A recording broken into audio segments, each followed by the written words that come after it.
The airports company South Africa has emphasized the urgent need to address the issue of security of fuel supply in the country. ACSA has been engaged in talks with various stakeholders since announcing this week that it just has over 7 days left of jet fuel reserves. ACSA says the increased dependence on imported jet fuel has highlighted the need to create a policy to have a strategic reserve of jet fuel in the country. It comes after a fire at the National Petroleum Refiners of South Africa refinery disrupted the production of jet fuel earlier this month. ACSA has also pointed out that the shrinking number of refineries in the country has left the aviation industry increasingly reliant on imports. Some experts suggest that executives at ACSA have placed themselves in a high-risk position through mismanagement. Let's get some reaction and bring in aviation expert Guy Leitch to expand the conversation. Guy, a very good evening to you. Thank you so much for your time. I mean, it's a fire which damaged the refinery's crude distillation unit and now raising concerns about maintaining a steady supply to one of Africa's busiest airports. With just 7 days left of jet fuel reserves, what kind of position does it place the airport in? Yeah, hi and good evening to you and your viewers. Well, the situation is dire and it's getting worse, I'm afraid. And even worse is that when ACSA says that they need to address security, it's just not, it makes no sense because it's their responsibility. They're the ones who've got to do it. This problem keeps popping up. It popped up 2 or 3 years ago when there were floods in KZN which washed away railway lines.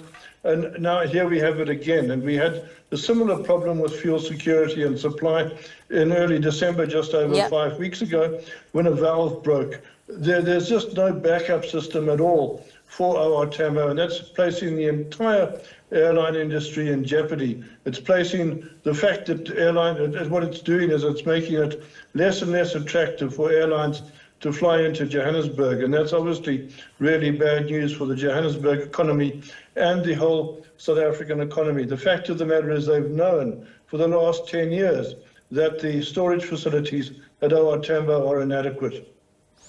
You mentioned December. We know that because of that, the ripple effect was that 54 flights were delayed by these issues caused by the faulty valve. And it left passengers stranded for hours on end as they were unable to sort this out and refuel as normal. On a bigger scale, I mean, you touched on the kind of impact it would have on the entire airline industry, but what could this problem present when it comes to other alternatives and navigating around it in airports? Well, yes, obviously the airline industry needs to be both resilient and flexible to deal with these failures. And let me just point out that ACSA is just one of the weak links in the entire chain that makes airlines fly. The other big problem that we've been seeing is with ATNS, that's Air Traffic Navigation Services, who have failed to maintain or survey the procedures that the airlines need to operate in and out of airports. So we've seen a lot of flight delays and cancelled flights in and out of Georgia and East London in particular. Again, it's just part and parcel of the failure of these government agencies or parastatals to provide a reliable service to the airlines. So what we're seeing is the airlines increasingly adopt workarounds. With the latest fuel problem, the airlines are having to load up extra fuel, which costs them a lot more money to carry all this fuel into OR Tambo so that they can get back, whether it is to Southern Hemisphere destinations, or else they're having to land somewhere else. We've seen Swissair and I think Lufthansa landing in Namibia, in Windhoek, to have to refuel. That all adds enormously to costs and, of course, creates much delays for passengers as well. At the same time, unfortunately, we've seen yet another problem occur. I'm told that there's a problem with the quality of the fuel in Cape Town now, and that meant that airliners flying the very busy Joburg-Cape Town route can't fill up in Cape Town with enough fuel to fly Cape Town, Joburg and back. So the problem is just getting worse and worse. I think it is useful to your viewers, though, to understand that we're not entirely dependent on the Natref refinery in Durban. Yeah. Sasol supplies about 25 to 30% of the fuel to our Tambo via its own direct pipeline.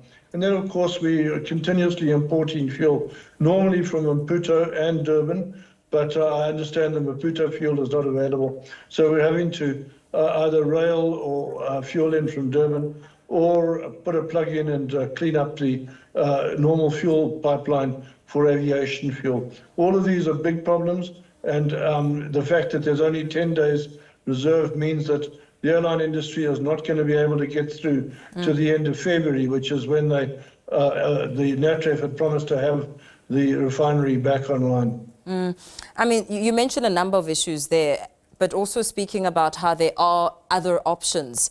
ACSA has spoken about some of the contingency plans it has in place, like refueling at other airports to manage these fuel needs. But also, as ACSA's pointed out, that the shrinking number of refineries in the country has left the aviation industry increasingly reliant on imports. You speak about how this has been a problem that's been known for at least a decade, but what kind of opportunities does this challenge present for business? Well, the biggest single opportunity that is begging to be fulfilled out there is the production of what is called SAF, S-A-F, which stands for Sustainable Aviation Fuel. IATA and other agencies have long argued that South Africa is an ideal producer of SAF, but we haven't begun to touch sides there. So at this stage, we were reliant on literally single point failures, where one failure with a refinery can literally endanger the entire airline industry. And that has a knock-on effect to broader trade and industry, as well as to the tourism and business and so on. And as we wait to see what happens and how all of this will pan out, what would you say are some of the most concerning challenges that ACSA is facing at the moment? Well, ACSA just hasn't got its head around the issues of not being a single source of supply, whether it's a single fuel manifold to distribute fuel at our Tambo, or whether it's having sufficient reserves in terms of tank capacity, or having alternative supply lines. These are all investments that need to be made that ACSA has just not actually got to grips with.